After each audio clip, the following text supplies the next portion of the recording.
بسم اللہ الرحمن الرحیم۔ محترم ناظرین السلام علیکم۔ ناظرین، یزید نے اپنی زندگی میں ہی اپنے بیٹے معاویہ کو اپنا جانشین مقرر کر دیا تھا۔ یزید کے 12 بیٹے اور 5 بیٹیاں تھیں، لیکن اس کو اپنے بیٹے معاویہ سے بے حد پیار تھا۔ اس کی تعلیم و تربیت بھی شہزادوں کی طرح کی گئی تھی۔ یزید چاہتا تھا کہ اس کا یہ بیٹا اس کا حقیقی جانشین بنے۔ یزید نے حکومت سنبھالتے ہی اپنے 2 بیٹوں خالد اور معاویہ کو اس وقت کے بہترین استاد عمر المقصوص کے مکتب میں 3 سال کے لیے بھیج دیا۔ شیخ عمر المقصوص بھی جانتے تھے کہ یزید کا جانشین معاویہ ابن یزید ہے، اس لیے انہوں نے اس کی تربیت پر خوب محنت کی۔ جب واقعہ کربلا پیش آیا تو شیخ عمر المقصوص کو بہت تکلیف پہنچی، چونکہ آپ کا دل محبت اہل بیت سے سرشار تھا اور آپ رسول اللہ صلی اللہ علیہ وآلہ وسلم کے خاندان سے محبت فرماتے تھے۔ اسی لیے آپ نے یزید کے ان دونوں بیٹوں کو عظمت اہل بیت کی تعلیم دی اور یہ بتایا کہ رسول اللہ صلی اللہ علیہ وآلہ وسلم کا فرمان عالی شان ہے کہ میں تم سے اجر رسالت کچھ نہیں مانگتا، بس میرے اہل بیت سے محبت کرنا۔ ایک طرف کربلا کا واقعہ پیش آیا اور جگہ جگہ یزید کے خلاف بغاوتیں اٹھنے لگیں، تو وہیں دوسری طرف معاویہ جو یزید کا جانشین تھا، اس کی تربیت ایک سچے عاشق رسول کر رہے تھے۔ واقعہ کربلا کے تیسرے سال سن 668 میں یزید عبرتناک موت سے دوچار ہوا تو معاویہ ابن یزید بھی کچھ عرصے کے بعد تخت نشین ہو گیا۔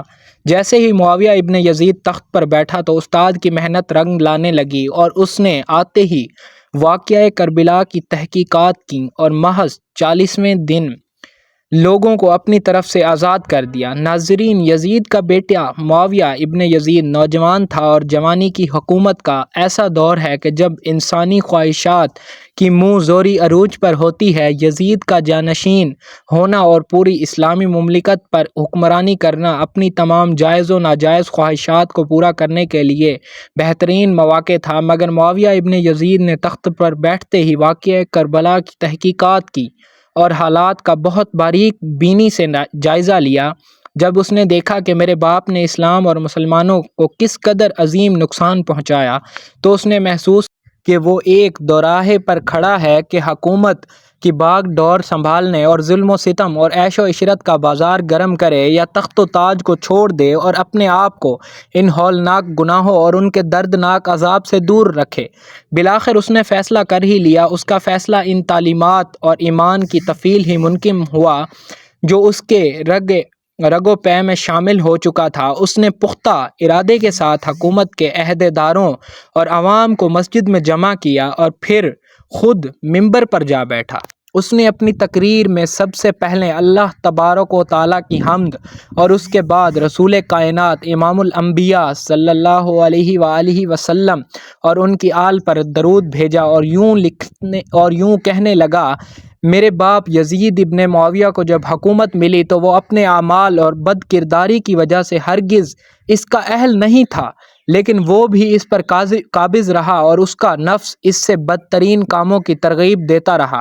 ہاں، وہ اپنے برے کاموں پر فخر بھی کرتا تھا اور اس نے اللہ تعالیٰ کی بتائی ہوئی حدود سے تجاوز کیا۔ رسول اللہ صلی اللہ علیہ وآلہ وسلم کی آل پر اس نے بدترین مظالم ڈھائے، لیکن اس کی حکومت کی مدت بہت ہی تھوڑی تھی اور بہت جلد اس کی شرمناک زندگی کا خاتمہ ہو گیا، اور آج وہ اپنے اعمال کی حساب کتاب میں الجھا ہوا ہوگا۔ جب معاویہ ابن یزید کی بات یہاں تک پہنچی تو اس کا گلا رک گیا۔ کافی دیر تک وہ بلند آواز میں روتا رہا اور اس کے بعد وہ دوبارہ لوگوں سے ہم کلام ہوا اور اس نے کہا، اے لوگو، میں تمہارے گناہوں کا بوجھ اپنے کندھوں پر نہیں اٹھا سکتا اور نہ ہی تمہاری دوستی کا طوق اپنے گلے میں ڈالوں گا۔ میری خواہش تو یہ ہے کہ حکومت شہزادہ حسین حضرت امام زین العابدین کے حوالے کر دی جائے، یا اب تم خود جو بہتر سمجھو وہ کرو، یا وہ حکومت کرے جس کا تم انتخاب کرو۔ میں اپنی بات سے تم لوگوں پر سے ہاتھ اٹھاتا ہوں اور اس خلافت کو چھوڑتا ہوں۔ ناظرین، معاویہ ابن یزید کے ان جملوں نے محفل میں ایک طوفان برپا کر دیا۔ یوں یزید کے بیٹے معاویہ ابن یزید نے حکومت کرنے سے انکار کر دیا۔ اس کے بعد بنو امیہ نے اموی شہزادے مروان ابن حکم کے ہاتھ میں بیعت کر لی اور اسے تخت پر بٹھا دیا۔ مروان نے اپنے دارالحکومت مستقل طور پر دمشق منتقل کر دیا۔ بنو امیہ نے شیخ عمر المقصوص کو زندہ درگور کر دیا کہ تم نے کیوں یزید کے بیٹے کی ایسی تربیت کی کہ اس نے بھرے دربار میں بنو امیہ کو رسوا کر دیا۔ چنانچہ اس کے بعد چند دن کے بعد ہی معاویہ ابن یزید کو زہر دے دیا گیا۔ ناظرین، 685 عیسوی تک مروان ابن حکم نے حکومت کی۔ اس کے مرنے کے بعد مروان کے بیٹے عبد المالک بن مروان نے 685 سے 705 عیسوی تک ایک طویل عرصہ حکومت کی۔ پھر 705 عیسوی سے 715 عیسوی تک عبد الملک کے بیٹے ولید بن عبد الملک نے حکومت کی۔ اسی کے دور میں سندھ، اندلس اور دیگر بہت سی ریاستیں فتح ہوئی تھیں۔ اسی کے دور میں شہزادہ حضرت امام زین العابدین کو بھی زہر دیا گیا تھا۔ 1715 سے 1717 تک ولید بن عبد الملک کے بھائی سلیمان بن عبد الملک نے حکومت کی اور 1717 میں عمر بن عبد العزیز رحمۃ اللہ علیہ معجزانہ طور پر تخت نشین ہوئے، لیکن ان کو بھی زہر دے دیا گیا۔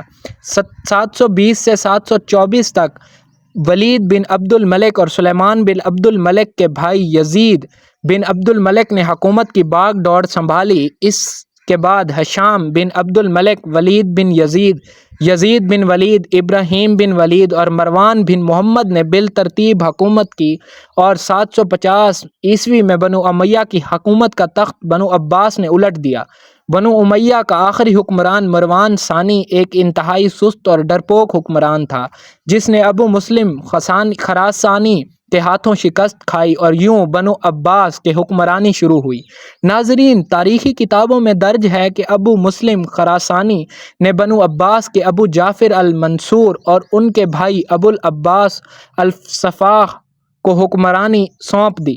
اسی طرح بنو عباس کے پہلے حکمران ابو العباس نے آتے ہی بنو امیہ کا نام و نشان مٹانے کی قسم کھائی، بہت سے لوگوں کو قتل کر دیا اور کربلا کے واقعے میں ملوث تمام کرداروں کی قبریں تک کھود دی گئی۔ اسی طرح بنو عباس کے حکمران ابو العباس الصفاح نے یزید کی قبر کو بھی کھدوایا اور یہ کام اس نے اپنی نگرانی میں کروایا، اور وہ چاہتا تھا کہ یزید کی قبر کو قبر سے نکالے اور اس کی لاش کو سولی پر لٹکائے۔ چنانچہ یزید کے مرنے کے 65 سال بعد اس کی قبر کو اس وقت کے حکمران ابو جعفر اور ابو العباس کی نگرانی میں کھدوایا گیا، لیکن جب قبر کو کھولا گیا تو سب یہ دیکھ کر حیران رہ گئے کہ اس میں لکڑیوں کی راکھ، بدصورت کتے اور ایک اژدہے کے سوا کچھ نہ تھا۔ اللہ تبارک و تعالیٰ سے دعا ہے کہ وہ ہمیں گناہوں سے بچنے اور نیک اعمال کرنے کی توفیق عطا فرمائے، آمین یا رب العالمین۔